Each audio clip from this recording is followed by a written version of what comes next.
Hi friends, welcome back to my channel. If you are new, my name is Michelle and I am an elementary art teacher. I teach kindergarten through 6th grade and I do teaching vlogs and lifestyle content on this channel. So welcome. Please subscribe before you go. I would love for you guys to join my little YouTube family that we have on here. It's a lot of fun. Again, welcome to this teaching vlog and let's get started.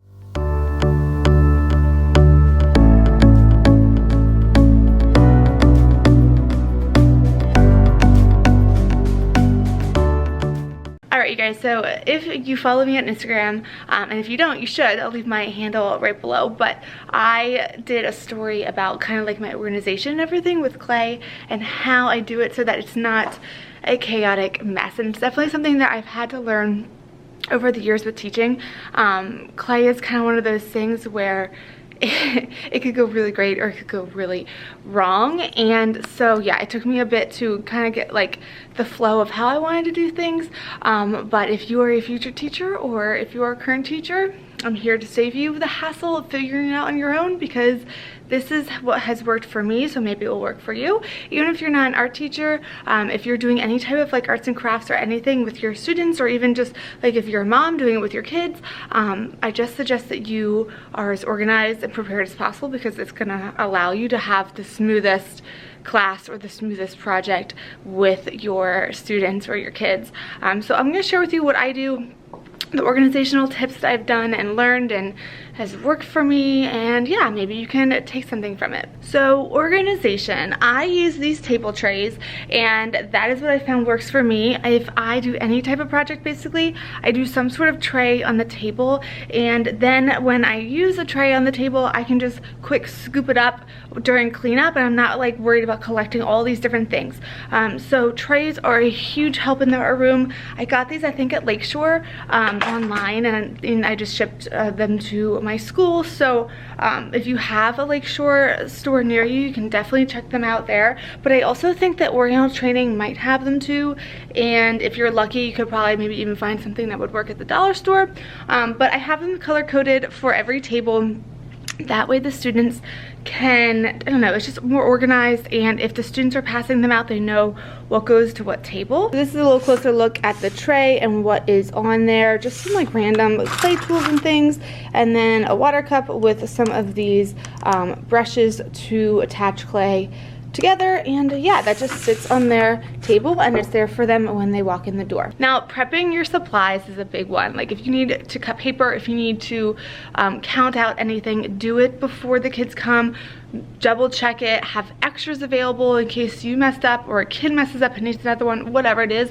Like you just want to be prepared, you don't want to be scrambling. So for clay, I prep everything and I put it into these plastic containers so that it stays nice and wet. You can give it a little spritz if you need to, but I find that if I do it in the morning, it lasts till the afternoon. And kindergarten is making letters today, the first letter of their name, and then I have a little lesson for them after that they're going to use the letters for together collaboratively. But anyway, so they are using coils, and I don't have a coil maker. I know some teachers do. Some art teachers have like you just put the clay in and it like shoots out coils, kind of like Play-Doh, like one of those things for Play-Doh but big. I don't, so I had to literally make these all this morning. And you could have the kids do this step because it is good for them to learn how to use coils, but at kindergarten I find that they are just simply not strong enough to push down and roll it. And the thing that I'm really teaching them today is to form the clay and to attach two pieces of the clay together with slip so that they stay. So making the coil is not like the objective, so I just did that. I have that prepped and ready to go. Put the lid on, and then it'll stay nice and wet and not dry out in there. And then over here is my clay cart. I love having a cart for this because I can just wheel it around the room, and it's just really helpful to have a cart that I can put into my supply room, take it out when I'm doing clay. So I always use gloves, not because I don't like the feel of clay on my hands or anything like that. I use gloves because I don't have any time in between classes. So this is just an easy way for me to whip them off, and then boom, I have clean hands. Or if I need to like make a quick phone call or something, or write a nurse pass, or put a band-aid on, like I can just whip these off and then my hands are clean. And then this is the other thing of clay that I prepped this morning. So it's a much bigger one, but these are some stars that I cut out for first grade. They are going to be making little star ornaments from the Starry Night, so I'm going to introduce them to Van Gogh, put the Starry Night up for them, and then I want them to be inspired by the painting and create their star. I did cut them out already because of one time. I have 40-minute classes, so I need them to have as much time to just work as possible. And also, I only have one star cookie cutter, so that is a big reason of why I did it ahead of time. But I get these donated all the time. If you put out a request for donations of old cookie cutters, you will get a bunch, and they're really useful in clay. So I definitely suggest that. And then also on my cart are these little like tiles that have a burlap fabric on them. I'm not sure where you can get these. I had these in the art room when I came to this school, so I was just really lucky that I got them. But this allows the kids to work on the tables and the clay not stick to the table. But the other thing you can use if you don't have these or don't have access to a way to get them is you can order, oh, I'm trying to get it out but it's stuck. There we go. You can order burlap by the yard, or you can even order just these little pieces, and that works great too for the clay to not stick on the table. My other tip is to get some sort of container that you can put extra clay in that the kids do not use, and that you can spritz and bring the clay back to life. So I'm just using this. I think this was donated to me also, this big container. It comes with a lid, it has a handle. I've used these before too for extra clay, and then that way I can just spritz water in there. You could also use a big trash can. I have one in my kiln room, like a huge rolly trash can. I just don't always need all that space, so this is just plenty for me. And then you can just reuse that clay and it doesn't go to waste. Okay, so the next thing I'm gonna share with you is something I got last year, I think. Yeah, last year. It is the best addition to my room for organization for clay. It's like a game changer. Well, anything 3D, anything that I need storage for. It is this big baker cart with all of these shelves, and actually I could double the shelves because there's other slots here, and it's just plywood pieces that go right in. I got this from, I think, an art supply catalog, and it was not cheap, I will say, and it was not easy to put together. I tried and I failed, and then I called my maintenance people to do it. But if you are able to order something like this, or do like a donation service to get something like this, I really suggest it. It's amazing. Okay, and then a little tour of this scary clay closet. I'm very grateful to have it. It's just a mess. It's a bit of a mess. But it's kind of like my dump all of the things that I use for clay. But anyway, so the kiln is here. I loaded it up this morning with some things. So I have 3 sets of shelvings, like one here, and it goes down for 3.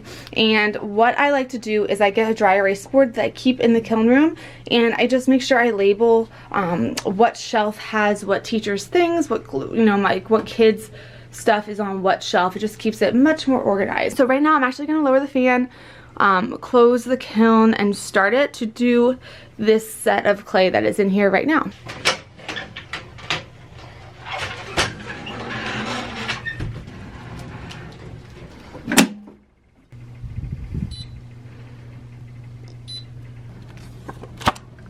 Alright you guys, so I am going to eat my lunch now, and then I will have kindergarten, first grade, both doing clay, and then I will have second grade and third grade who is doing the most amazing robot project ever. I'm so impressed with their creativity.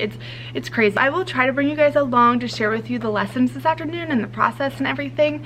If it gets too crazy, I might not be able to, but fingers crossed that it won't. We did have a 2-hour delay today, so the kids might be a little wound up, but they're usually really engaged with clay, so it's not that much of an issue. And then also the robot project for 2nd and 3rd grade is going really well, and they're really into it, so they're also engaged. Before I do go, I'm gonna just quickly share with you guys my outfit. I feel like this is basically what I wear every day, just a different variation. It's what works for me, it's comfortable, and it's good for winter because Pennsylvania has been cold and snowy, and I'm just so ready for spring so that I can wear summer dresses and different sandals. I'm just sick of wearing the same thing over and over, but it is what it is. Anyway, so these earrings are from Target.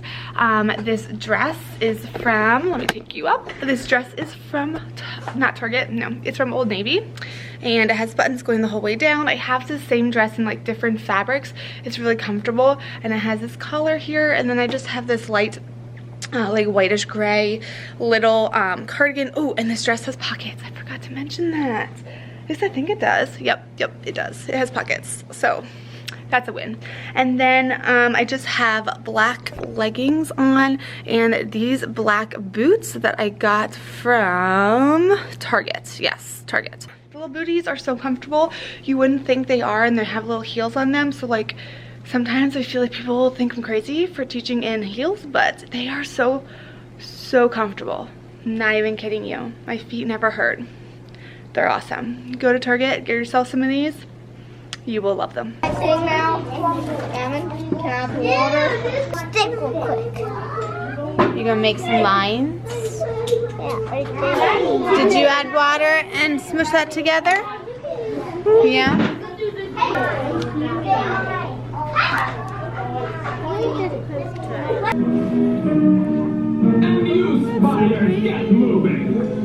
I'm not quite done. Oh, you're There's not? just leftover pieces that were on the table. No, that's fine.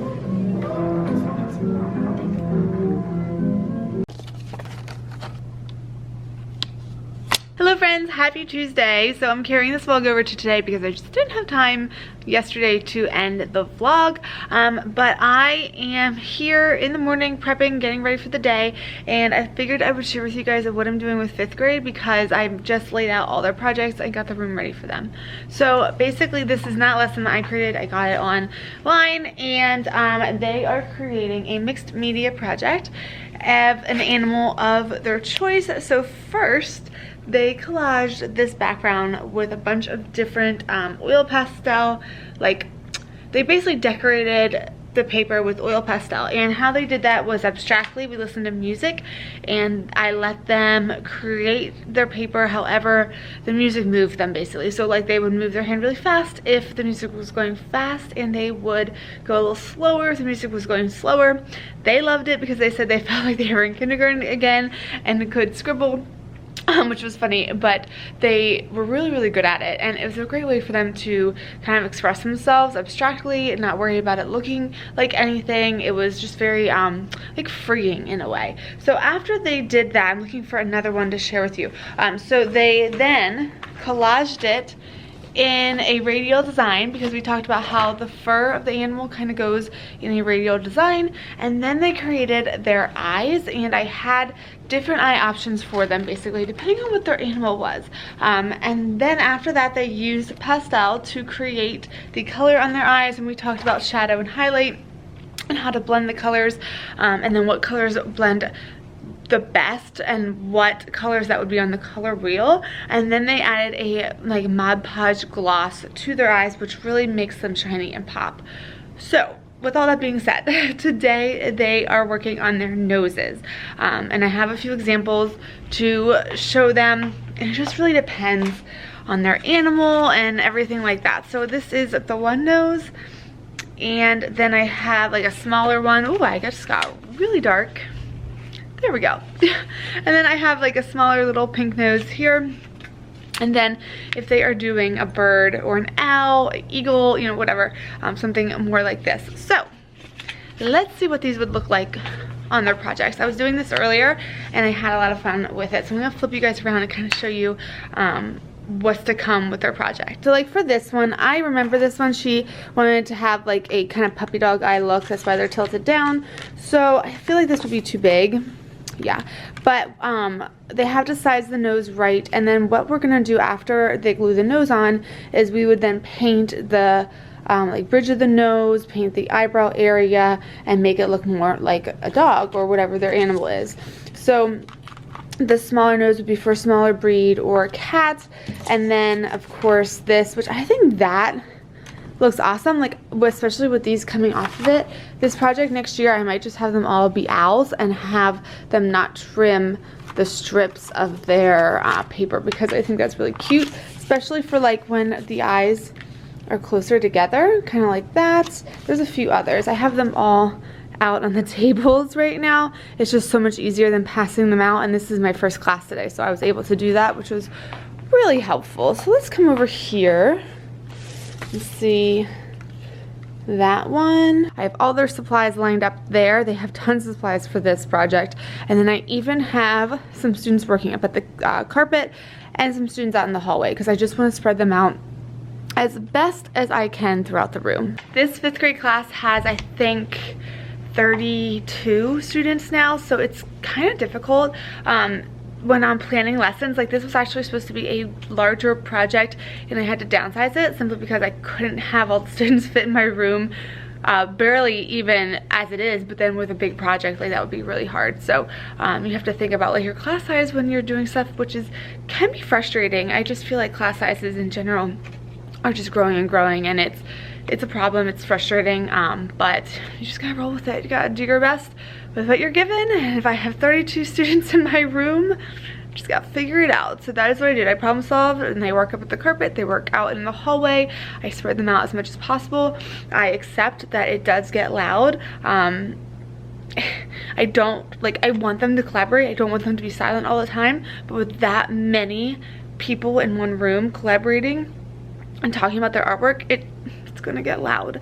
And yeah, I don't know. As long as they are talking about art and they are on task, I'm okay with it. It's just a struggle when it's that many, but it is what it is. And then I'm also going to take you into my kiln room again, because these babies are done, but like I can feel the heat on them still, so I can't take them out. I do have a glove that's like heat protecting glove, but I'm not gonna mess with it. I'm just going to let them cool. My room is really cold right now, so honestly the heat coming off of this kiln is like really nice. But yeah, I need to get those out of the kiln, put them on my clay cart. I am pausing my clay for kindergarten and 1st grade today. I do have one more class each to teach that clay lesson to, but one, I need a break. It's just, clay is intense because it's so much prep. So I'm just gonna push it off for one class. And also my kiln and my clay shelf needs a break too. I just am running out of room. So I'm just gonna push that class off one day. So yeah, I guess I'll probably just do either like a STEAM activity with them, or I love reading children's literature and incorporating that into my lessons. And that is something kind of like easy on the spot that I could do. Just bring them to the carpet, read them a story, and then we do a make and take art activity about the story. That is by far one of my favorite go-tos when I am kind of like in a pinch, or I just need like a filler lesson like today. I also wanted to share with you guys the robots that my students are making. I mentioned them a little bit yesterday. They are turning out so stinking good, so I have to go over to the class tours and get those out and share with you guys. I pulled out a few of these. What their objective was to create a robot, and then we talked about highlights and shadows, and that was the main thing I focused on, was highlights and shadows, the way the sun is coming or the light source is coming, where would the highlight be, where would the shadow be. So with that being said, I think they did really well. And then the stage they're at now is they're adding all their details, and without me really pushing this, they created a personality for each one of their robots and a story for each one of their robots. And walking around and talking to them about their story is by far the most rewarding thing, and it happened organically and by accident. And so what I think I'm gonna do today is those students who finish early, I'm going to have them just do a quick little write-up about the robot, about the story, because they are having such a fun time with it, and they love sharing it, and so I feel like I want it written down and I can put it with their artwork when it's done. So let's see some of these robots. This is a dog robot. I let them really get creative and think outside the box and choose, like, it doesn't have to be a normal robot, it could be any kind of robot you would like. Then here is another one. So she used Sharpie oil pastel, or no, these are construction paper crayons, and Sharpie for the details. This is gray paint, and then we used oil pastel for the highlight, and then some more construction paper crayons for the shadow right there. That highlight should actually be over there, but that's okay. But here is the shadow. She's gonna add some right here. I'll have her do that today. This is excellent though. She did a great job on the little arm and the legs. Very nice. This one is a little cat robot. Oh my gosh, look at the like whiskers, or is it a lion? I don't really know. It's super cute though. This one might be one of my favorites. It is a dinosaur robot with a mini little dinosaur robot down there. It's so cute. It's like Jurassic Park if it came to life in robot form. Like, look at the even eye with the little lashes. So fun. My day is starting pretty soon. My first class will be here soon, and so I just wanted to wrap up this vlog, close it out, and yeah, I hope you guys are having a good day. One thing I did want to chat real fast about before I go is it is March, and this is probably the longest part of the year. I would say is February and March, a little bit of January mixed in there too, and it's just kind of like the time where teaching gets hard. It gets really hard emotionally and physically too. Like, I'm exhausted, but also it's just like the draining time. It goes so slow. You kind of sometimes can get in a rut. You're not as motivated. And I was watching Janice from One Happy Teacher's vlog the other day, and she was talking about this and just how like it does get difficult. And so if you are feeling that same way, and listening to her vlog was like so nice because I felt like, oh yeah, like I'm not crazy. If you are a teacher and you are feeling the like mid-year blues basically, no, you're not alone. This is a hard time. So what I try to do is I try to mix up my lessons. I try to do things that I feel are fun too for me, and that way I am excited for that lesson. And if I'm feeling like I need a break, like I said for today with clay, then you take a break, you mix it up, you do whatever you have to do to make sure that you are as excited and basically engaged as you want your students to be, because I feel like sometimes if we're not modeling that, they're not going to pick up on it either, and then it's just no fun for anybody. So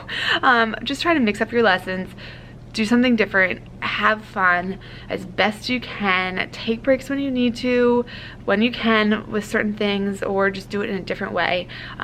It's snowy, it's cold, I'm over it, and it's just that time of year. So just try to do whatever you can and know you're not alone in feeling that way in January, February, that March time. It'll pass soon, and you know what? April and May fly by so fast. Like, once I get through March, it's like boom, end of this year, because there's so much stuff that goes on in April and May. It's crazy. So yeah, anyway, we can do it is what I'm basically saying. All right, you guys, I hope you have a wonderful day, and I will see you in my next video. Be sure to subscribe if you're not already subscribed. Like this video, it really helps a lot, and I will see you guys later. Bye.